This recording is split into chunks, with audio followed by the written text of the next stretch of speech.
Salve, salve pessoal, Rodrigo Barbati com você para mais um evento de atualidades, atualizando temas, conversando sobre conteúdos que possam estar presentes em sua prova. O nosso objetivo no encontro de hoje é dar continuidade aos temas do segundo semestre de 2014, sempre com essa preocupação de manter você atualizado e antenado sobre esses assuntos. O grande objetivo aqui da nossa conversa, sempre quando a gente pensa nas questões de atualidades, é que você faça também aquela avaliação em relação ao curso que você almeja, ou o concurso, melhor dizendo, que você tem como objetivo, identificando o estilo da banca, vendo ali as principais características naquelas provas, por isso sempre olhando provas anteriores ou similares que possam auxiliar. A gente fala isso, por exemplo, porque às vezes o candidato vai se preparar para um concurso no estilo TJ São Paulo, que tradicionalmente é realizado pela VUNESP, e aí é um estilo de organizadora que deixa muito claro o que quer em prova, fato, atualidades, prova factual. Então eu quero saber quem, onde, por que o tema virou notícia, aquela coisa mais quadradinha. Muitas vezes o candidato vai dar uma olhada no estilo de prova, CESP-NB, Polícia Federal, o enfoque é um pouco diferente, a organizadora gosta de discutir processos, causas e consequências, né, de determinados eventos. Então são enfoques distintos aí que você precisa considerar. Então dentro dessa perspectiva é que nós vamos apresentar para você agora os temas de outubro de 2014, buscando fazer essa mescla, o equilíbrio entre os aspectos factuais e processuais para o estudo de atualidades. Certo? O que é que foi relevante em outubro, professor, que eu preciso ficar antenado? Bom, em termos nacionais, não tem outro assunto que não seja as eleições no Brasil. É um conjunto de eventos relacionados ao processo eleitoral. É a eleição mais disputada desde 1989. Então é interessante você lembrar a relevância, no aspecto pelo menos da eleição presidencial, da intensa disputa que o tema gerou. Ponto. Então assuntos que eu possa considerar. Só que em outubro também é um momento específico de temas e questões para provas factuais, porque é quando você tem o anúncio do Prêmio Nobel da Paz. Tema típico de prova, o VUNESP gosta disso de monte, né? Quem ganhou o Nobel da Paz? A ideia seria essa, para que você pudesse ter como referência. Então, esse aspecto, esse elemento significativo para nós, pode ser observado nesse momento. Então, dando uma olhadinha nos temas, começa a conversa com você falando aí de temas políticos, política internacional. Vou começar aqui lembrando de um assunto que foi destaque na imprensa, são os protestos em Hong Kong. Então, quando você faz essa análise, observa as características, as provas que o avaliador tradicionalmente tem como tema, vai encontrar uma discussão que mescla não só o fato, como também o processo. Exemplo, no caso de Hong Kong, o que aconteceu? Menção às manifestações na ilha que pertence hoje à China, na verdade hoje não, sempre pertenceu, é que durante um período os ingleses dominaram Hong Kong. Então vale lembrar que os chineses tiveram a posse devolvida no final dos anos 90 e ali houve um acordo de cavalheiros para que o governo de Pequim não agisse, né, na ilha de Hong Kong como age em seu território. Então, um pouquinho mais de autonomia, um pouco mais de liberdade, essa é a característica. Hong Kong, por sinal, ao viver um momento de protestos no mês de outubro, chamou atenção porque muitos autores fizeram um paralelo e analistas com o que acontecera em 1989. 25 anos atrás, 25 anos dos protestos, né, por democracia na China. Em Pequim, na Praça da Paz Celestial, onde paz não teve naquele ano, muita gente foi reprimida violentamente, muitas mortes, né, num grande protesto sobre democracia e liberdade. Então vale lembrar esse tema. Primeiro detalhe para você. Um outro aspecto interessante aqui que a gente possa considerar sobre esse conteúdo nos leva a discutir os motivos das manifestações. Então vamos pensar um pouquinho. Quem é o personagem dessa nossa história? São jovens estudantes populares da ilha de Hong Kong. Então, lembra daquela história, né, que se estivesse pensando numa prova, por exemplo, estilo processual da CESP-NB, essas informações iniciais seriam úteis. Olha, a China recebeu a ilha de volta em 97 dos britânicos, né, e tem uma característica um pouco mais livre e aberto no momento na ilha do que você tem em território chinês. Então são alguns aspectos que você possa considerar nesse tema. Então, primeira ideia, primeira característica de eu lembrar justamente desse contexto histórico, né? Dos protestos na China em 89, sendo fonte inspiradora ou referência dos protestos em Hong Kong 25 anos depois. O tema é o mesmo, liberdade e democracia. Hong Kong, então, que era uma ilha sob domínio britânico, devolvida à China, vale lembrar. Aí não vou falar para você da Guerra do Ópio, porque aí não é aula de história, né? A gente fica um pouco sempre com essa referência para nós dentro dessa perspectiva. Se identificarmos aqui esse tema, é interessante você observar, então, a referência da China, Hong Kong, como para nós um processo que você tem que destacar num contexto atual. E se eu quisesse falar de uma peculiaridade quando eu lembro de Hong Kong? Centro financeiro. Provavelmente você já ouviu falar. Depois de Tóquio, no Japão, Hong Kong é o maior centro financeiro da Ásia. Essa é a questão. Está entre os maiores do mundo. Então, entre os maiores. Essa é a discussão inicial. Então, uma questão que eu posso aproveitar é essa informação. Um dos maiores centros financeiros do mundo, né? Talvez, se não o maior, o segundo maior centro financeiro da Ásia. Referência para você lembrar. Muito bem. Que mais, hein? Além desse aspecto, é interessante porque as pessoas foram protestar. Então, o motivo dos protestos fica como referência para você que, justamente, o que queriam as pessoas que foram protestar contra, olha lá, o Partido Comunista Chinês. Então, o alvo dos protestos era contra o Partido Comunista Chinês. Então, só para que você possa destacar. Então, professor, eu não vou confundir PCC com outra coisa. Não, Partido Comunista Chinês. Tá, o que eles estavam ali? Democracia, liberdade. E como isso?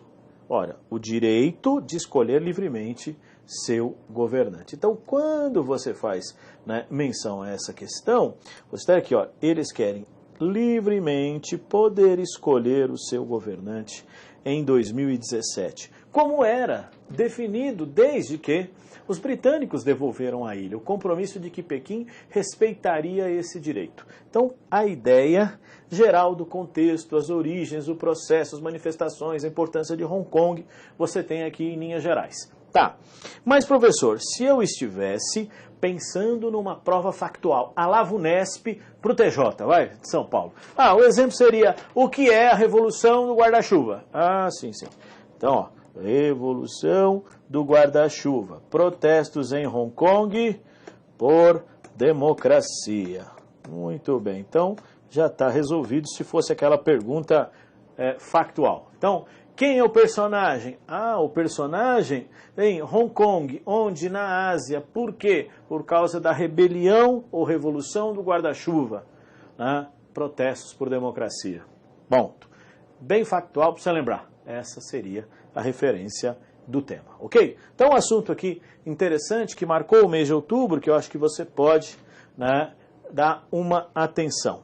Tá, nesse cenário, por que a população ficou brava com o governo chinês? Ora, porque o que o governo queria é que justamente os candidatos teriam que ser aprovados previamente por um comitê do Partido Comunista Chinês. Então, assim, João, pode ser candidato? Não.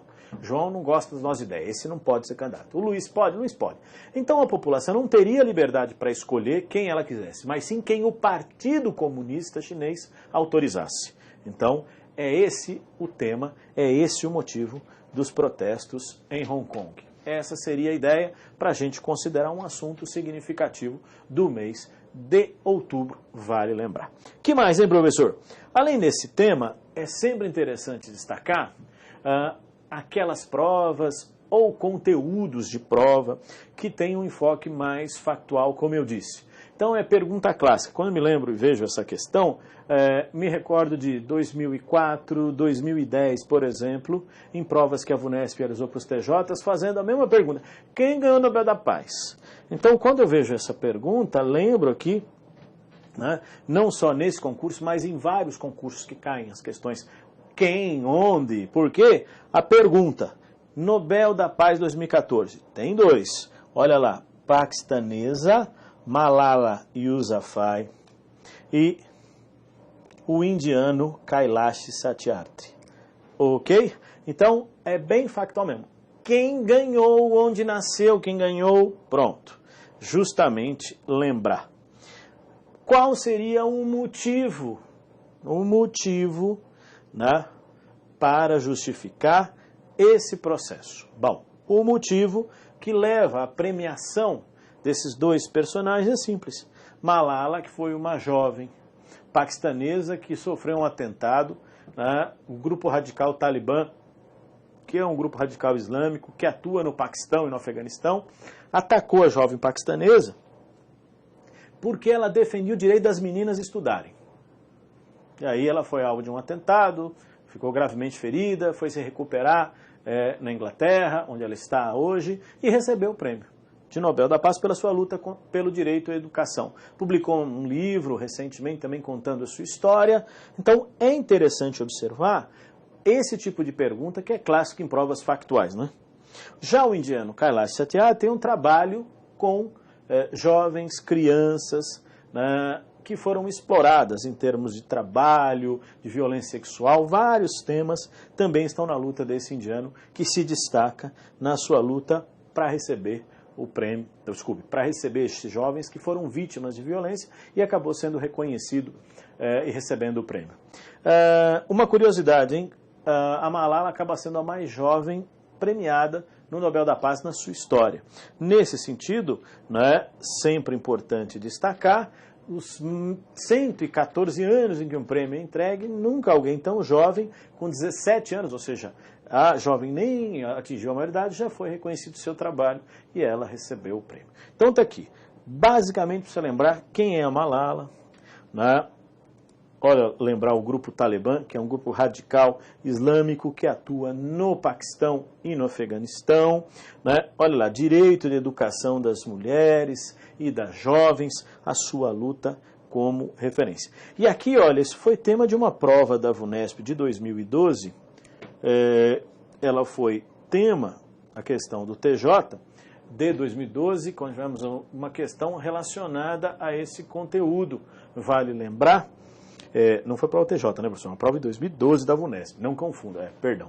Lembrando para você que ela tinha sido alvo de um atentado. Então, a questão aqui no Paquistão, quando ela sofreu essa ação e se tornou um ícone dessa luta por direito ao estudo, né, das mulheres. Tema para você recordar. Muito bem. Já o nosso amigo Kailash, como você vai visualizar aqui, então ele fala da exploração, né, pelo trabalho sexual, a sua luta, né, no direito de crianças e mulheres. Então, esse enfoque do Nobel da Paz, direitos humanos, direito de minorias e grupos, também são lembrados na premiação, né? A gente pensa às vezes muito pela questão política de grandes governantes, não, mas ícones dessa luta pelos direitos humanos também foram lembrados de outras oportunidades, né? Sempre interessante destacar o Nobel da Paz como uma referência, como um marco desse processo e de temas tradicionalmente lembrados em prova com essa característica. Então, Nobel da Paz aí, protestos em Hong Kong, temas de política internacional que vale a pena considerar e que foram destaque no mês de outubro, chamo sua atenção. Bom, professor, que mais, hein? Olha, não tinha como não falar deste tema nessa segunda parte do nosso encontro de hoje, que não fosse falar sobre as eleições no Brasil. Então, o processo eleitoral brasileiro. Primeiro detalhe, você está falando das eleições presidenciais, sim, tá? A disputa mais significativa desde 1989. Lembra, nós voltamos a votar para presidente em 1989, né? Depois do período militar, que se encerra em 85, nós só vamos ter eleições diretas para presidente em 89. Então você tem as eleições de 89, as eleições de 94 e 98, as eleições de 2002, 2006, 2010 e as eleições de 2014. Então quando você faz essa análise, fala, nossa, nas eleições que tivemos de 89 para cá, né, nos quais elegemos Fernando Collor, eu não votei nele, professor, Fernando Collor, 2 vezes Fernando Henrique, 2 vezes Lula e agora 2 vezes Dilma Rousseff. Então, nessas 7 eleições, fazendo um paralelo, a de 89 e a de 2014 foram as mais disputadas, e aí você vai recordar, e não precisamos, né, falar de forma muito significativa sobre isso, que você sabe melhor do que eu, né, que a presidente Dilma foi reeleita numa votação apertadíssima, olha aí, 3,5 milhões de votos, a diferença, altamente disputada essa eleição, no qual ela venceu o candidato Aécio Neves do PSDB, vale recordar. Então, a questão presidencial, esse primeiro ponto sobre o processo das eleições presidenciais. Mas não é só isso que o avaliador pode perguntar para você. Claro que não. Esse avaliador também pode fazer questões para você sobre as eleições no Legislativo. Então, o enfoque aqui é justamente pensar nas eleições para o Congresso Nacional. Então, no nosso caso legislativo, 28 partidos terão representação em 2015, mais do que em 2010. Afinal de contas, novas agremiações surgiram. Você deve ter ouvido falar em PROS, por exemplo, Solidariedade e outros partidos aí. Então, você tem um conjunto de partidos que foram criados e 28 partidos, muito mais fragmentado, Congresso Nacional. Independente disso, o que você precisa lembrar? Quem tem a maior bancada, por exemplo? Então, vamos lá. No Senado, você tem o PMDB, PT e PSDB nessa ordem, aqueles que têm mais representantes. E no caso da Câmara, a ordem muda um pouco. PT, PMDB e PSDB. Ou seja, o que você vai lembrar? Os três maiores partidos do Congresso Nacional, né? Eu tenho o PMDB, o PT e o PSDB. A diferença é que no Senado o PMDB é maioria, na Câmara o PT é maioria. Vale lembrar, essa é a referência das três maiores agremiações do país, aquelas que têm mais representantes no Congresso Nacional. As três grandes forças do Congresso. Essa é a ideia para você lembrar. Certo, professor, esse tipo de abordagem é interessante. Já tivemos perguntas em prova. CESP, por exemplo, fez uma questão similar em 2003, querendo saber sobre as maiores bancadas depois da eleição de 2002. A ideia é essa, quer dizer, que você consiga visualizar rapidamente as três grandes forças do Congresso Nacional em função da sua atuação, vale lembrar. Muito bem, professor. Além disso, claro, temos que dar uma atenção para as eleições estaduais. Os governos estaduais, sim, tivemos a eleição em 26 estados e no Distrito Federal. Nesse caso, o destaque quem foi? 7 governadores do PMDB. Então, o partido que mais elegeu governadores foi o PMDB. Sim. Depois, PT e PSDB com 5 cada, ou seja, as três grandes forças do Congresso também na pauta nacional têm força, porque se você pegar 7 governadores do PMDB, 5 do PT e 5 do PSDB, você tem 17. Somando os 3 do PSB, 20 das 27 unidades administrativas estão aqui. Poxa vida, professor, então é uma grande concentração. Sim, você considera que 4 partidos comandam 20 dos 27 estados. Então, e lembrando que se eu tirar o PSB, PT, PMDB, PSDB, 17. Então, essas grandes agremiações concentraram poder aí, vale recordar. Então, são alguns elementos das eleições das eleições estaduais que você deve também identificar. Professor, algum destaque em termos de nome, algum personagem aí? Eu acho que você pode dar uma atenção, antes da gente mudar de assunto aqui, principalmente naquelas eleições mais disputadas ou mais intensas, quando se fala no plano estadual, que poderiam chamar a atenção, ou quando lideranças importantes conquistaram estados que até então pertenciam, estavam sob domínio de outros partidos. Exemplo, você vai lembrar em Minas Gerais com Fernando Pimentel, o PT governando Minas Gerais. Esse é um exemplo. Então, Fernando Pimentel, Minas Gerais. O PT derrota, né, Aécio Neves em seu território. Exemplo.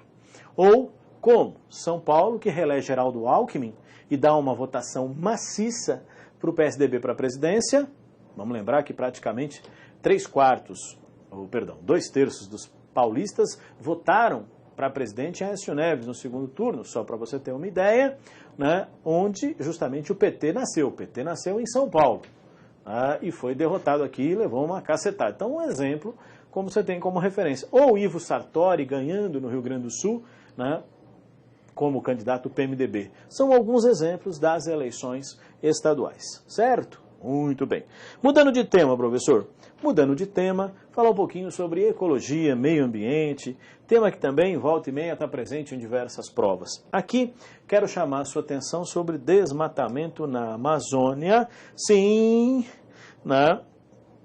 E a questão das chuvas no Brasil. A verdade é sim, que pesquisadores do INPE, então, na verdade, o Centro de Ciência e Sistema Terrestre, que é um braço do Instituto Nacional de Pesquisas Espaciais, medindo e identificando artigos científicos que falam do clima e do sistema de chuvas, identificaram uma estreita relação entre derruba árvore na Amazônia, farta chuva em São Paulo. Basicamente a ideia seria essa, ou seja, o efeito do desmatamento da Amazônia sobre o clima de outras regiões do Brasil, reduzindo inclusive o regime de chuvas. Então a análise é muito clara. Veja aqui o em destaque para você, que o desmatamento tem a ver com a falta d'água no Sudeste, por exemplo, em função dos corredores de chuvas estabelecidos. Você vai lembrar das suas aulas de geografia, nós temos uma massa equatorial continental que se forma na Amazônia. Vamos imaginar se você estivesse vendo o mapa do Brasil, numa área entre o estado do Amazonas, o Acre, aquela área, e essa chuva e essa massa equatorial arrasta a umidade, arrasta chuvas para a região centro-oeste, sudeste, exemplo. Então, funcionando como um ventilador ligado para a região sudeste e centro-oeste. Com o desmatamento na Amazônia, perde intensidade essa ação, revelando aí um aspecto importante desse processo. Consequentemente, os estudos mostrariam isso. Está faltando chuva no Sudeste porque derrubaram muita árvore na Amazônia. Essa é a questão. Muito bem, nesse caso, professor, então, o sentido seria que a diminuição de árvores impede a umidade do norte para o sul do país. Essa é a questão. E, consequentemente, você prejudicaria o regime de chuvas. Quando ele fala do norte-sul, é o sentido de que você vem da Amazônia para o centro-sul do país, fazendo esse fluxo, e aí Amazônia, centro-oeste, sudeste, fazendo esse quase ao sul do país, pensando na região do Paraná. Então, seria esse caminho realizado pelo regime de chuvas.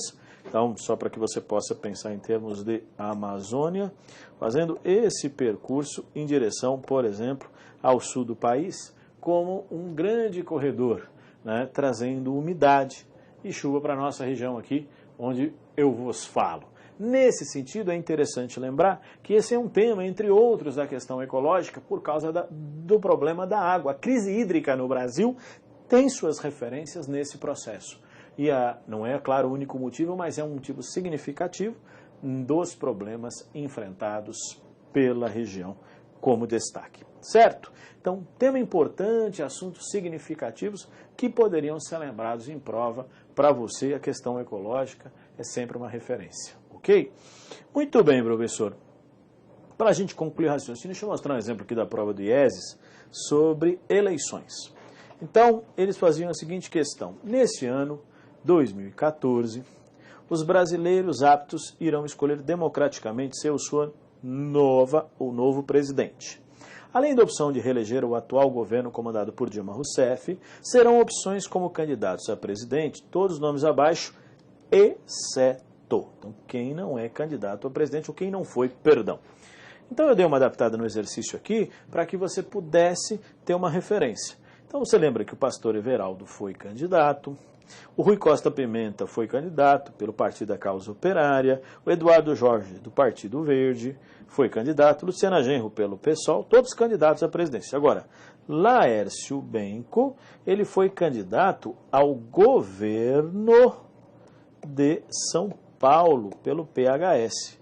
Não foi candidato à presidência. Não foi candidato à presidência. Está aí um exemplo de questão, exercício que você possa identificar como referência. Certo? Então, ao analisarmos esse exemplo, ao pensarmos nesse tema, é aquela coisa mais factual. Foi a minha escolha para você abordar o tema eleição. Então, o que a organizadora foi se perguntar assim, quem é candidato? Claro que eu adaptei o exercício e digo a você, quem foi candidato?